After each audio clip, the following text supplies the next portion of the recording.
ನಮಸ್ಕಾರ ವೀಕ್ಷಕರೇ, ನಿಮಗೆಲ್ಲರಿಗೂ ನನ್ನ ಯೂಟ್ಯೂಬ್ ಚಾನಲ್ಗೆ ಸ್ವಾಗತ. ನಿನ್ನೊಲವಿನ ಆಸರೆಯಲ್ಲಿ 140ರ ಪ್ರೋಮೋ.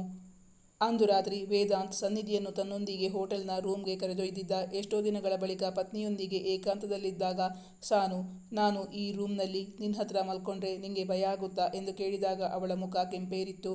ಇಲ್ಲ ವೇದಾಂತ್, ಇವತ್ತು ನೀನು ನನ್ನ ಕಣ್ಣು ತೆರೆಸಿದೆ. ಇಲ್ಲ ಅಂದರೆ ನಾನವರ ಪ್ರೀತಿಯನ್ನು ನಿಜವಾದ ಪ್ರೀತಿ ಅಂತಾನೆ ಅಂದ್ಕೊಂಡಿದ್ದೆ. ಆ ದಂಪತಿಗಳು ಕೇವಲ ಮಗುವಿಗೋಸ್ಕರ ಅವಳನ್ನು ಅಲ್ಲಿ ಇಟ್ಟುಕೊಂಡಿದ್ದರೆಂದು ಅವಳಿಗೆ ಅರ್ಥವೇ ಆಗಿರಲಿಲ್ಲವಲ್ಲ. ಅವರ ಮಾತು ಕೇಳಿ ಅವಳು ತುಂಬ ನೊಂದುಕೊಂಡಿದ್ದಳು ಎಂದು ಅವಳ ಮುಖಭಾವವೇ ಹೇಳುತ್ತಿತ್ತು. ಸಾನು, ನೀನು ಡಾಕ್ಟರ್ ಹತ್ರ ಹೋಗಿ ಚೆಕಪ್ ಮಾಡಿಸ್ಕೊಂಡು ಬಂದು ಎಷ್ಟು ದಿನ ಆಯಿತು? ನೀನು ಓಕೆ ಅಂದರೆ ನಾವಿಬ್ಬರು ನಾಳೆ ಡಾಕ್ಟರ್ ಹತ್ರ ಹೋಗಿ ಬರೋಣ ಎಂದು ವೇದಾಂತ್ ಹೇಳಿದಾಗ, ಕಳೆದ ಬಾರಿ ವೈದ್ಯರು ನಿಮ್ಮ ಹಸ್ಬೆಂಡ್ ಬಂದಿಲ್ವಾ ಎಂದು ಅವಳನ್ನು ಪ್ರಶ್ನಿಸಿದ್ದರು. ಇಲ್ಲ ಎಂದಾಗ, ಮುಂದಿನ ಸಾರಿ ಬರುವಾಗ ಅವರನ್ನು ಕರ್ಕೊಂಡು ಬನ್ನಿ, ಅವರ ಹತ್ರ ಸ್ವಲ್ಪ ಮಾತಾಡಬೇಕಾಗಿತ್ತು ಎಂದು ಹೇಳಿದ್ದರು. ಅದೇಕೋ ಸನ್ನಿಧಿಗೆ ತನ್ನ ಪತಿ ಇಲ್ಲ ಎಂದು ಹೇಳುವ ಮನಸ್ಸೇ ಆಗಿರಲಿಲ್ಲ. ತನ್ನವನು ಎಲ್ಲೋ ಜೀವಂತವಾಗಿದ್ದಾನೆ ಎಂದು ಅವಳ ಮನಸ್ಸು ಸಾರಿ ಸಾರಿ ಹೇಳುತ್ತಿದ್ದುದರಿಂದ ಆಯಿತು ಡಾಕ್ಟರ್ ಎಂದು ಉತ್ತರಿಸಿದ್ದಳು. ಎಷ್ಟೋ ದಿನಗಳ ಬಳಿಕ ಪತಿ ಪತ್ನಿ ಇಬ್ಬರು ಒಂದೇ ಬೆಡ್ನಲ್ಲಿ ಅಕ್ಕಪಕ್ಕ ಮಲಗಿ ಮಾತಾಡುತ್ತಿದ್ದರು.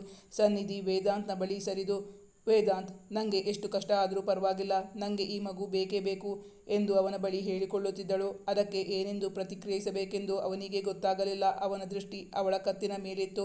ಮದುವೆಯಲ್ಲಿ ಅವನು ಕಟ್ಟಿದ್ದ ಮಾಂಗಲ್ಯ ಸರ ಅವಳ ಕತ್ತಿನಲ್ಲಿಲ್ಲ. ಅವಳ ಬರಿದಾದ ಕತ್ತು ಕಂಡು ಅವನಿಗೆ ತುಂಬ ವ್ಯಥೆಯಾಯಿತು. ಅದು ನನಗೆ ಆಕ್ಸಿಡೆಂಟ್ ಆಗಿದ್ದಾಗ ಯಾರೋ ಕದ್ದುಕೊಂಡು ಹೋದ್ರು ಅನಿಸುತ್ತೆ. ನನಗೆ ಪ್ರಜ್ಞೆ ಬಂದಾಗ ನನ್ನ ಕತ್ತಿನಲ್ಲಿ ಸರ ಇರಲಿಲ್ಲ ವೇದಾಂತ್, ನನ್ನ ಕತ್ತಿ. ಅವಳ ಮಾತು ಕೇಳಿ ಅವನಿಗೆ ವ್ಯಥೆಯಾಯಿತು. ವೇದಾಂತ್ ತನ್ನ ಕತ್ತಿನಲ್ಲಿದ್ದ ಸರ ತೆಗೆದು ಅವಳ ಕತ್ತಿಗೆ ಹಾಕಿದ. ಮರುದಿನ ವೈದ್ಯರ ಬಳಿಗೆ ಹೋಗುವಾಗ ಇಬ್ಬರ ಮನಸ್ಸಲ್ಲೂ ತುಸು ಆತಂಕವಿತ್ತು. ಸನ್ನಿಧಿಗೆ ಈ ಮಗುವಾದರೂ ತನ್ನದಾಗಿ ಉಳಿದರೆ ಸಾಕು ಎಂಬ ಭಾವನೆ ಇದ್ದರೆ, ವೇದಾಂತ್ಗೆ ವೈದ್ಯರು ಏನನ್ನುವರೋ ಎಂಬ ಭಯವಿತ್ತು. ಸನ್ನಿಧಿಯನ್ನು ಪರೀಕ್ಷಿಸಿದ ವೈದ್ಯರು, ನೀವೇನು ಭಯಪಡುವ ಅವಶ್ಯಕತೆ ಇಲ್ಲ, ಎಲ್ಲ ನಾರ್ಮಲ್ ಆಗಿದೆ. ಮುಂದಿನ ತಿಂಗಳು 5ನೇ ತಿಂಗಳಲ್ವಾ, ಚೆಕಪ್ಗೆ ಬಂದಾಗ ಒಂದು ಸ್ಕ್ಯಾನಿಂಗ್ ಮಾಡಿಸ್ತೀವಿ, ನೀವು ಸ್ವಲ್ಪ ಹೊರಗೆ ಕೂತಿರಿ ಎಂದು ಅವಳ ಬಳಿ ಹೇಳಿ, ನಿನ್ನ ಹತ್ರ ಸ್ವಲ್ಪ ಮಾತಾಡಬೇಕಾಗಿತ್ತು ಎಂದು ವೇದಾಂತ್ ಬಳಿ ಹೇಳಿದಾಗ, ವೈದ್ಯರು ಸನ್ನಿಧಿಯನ್ನು ಹೊರಕಳಿಸಿ ಬಳಿಕ ವೇದಾಂತ್ನನ್ನು ಅಲ್ಲೇ ಉಳಿಸಿಕೊಂಡು ಅವನ ಬಳಿ ಏನೋ ಹೇಳಿದ್ದರು. ವೈದ್ಯರ ಮಾತು ಕೇಳಿದವನ ಹಣೆಯ ಮೇಲೆ ಬೆವರು ಮೂಡಿತು. ಮುಂದಿನ ಸಂಚಿಕೆಯಲ್ಲಿ ವೀಕ್ಷಿಸಿ. Thank you for watching.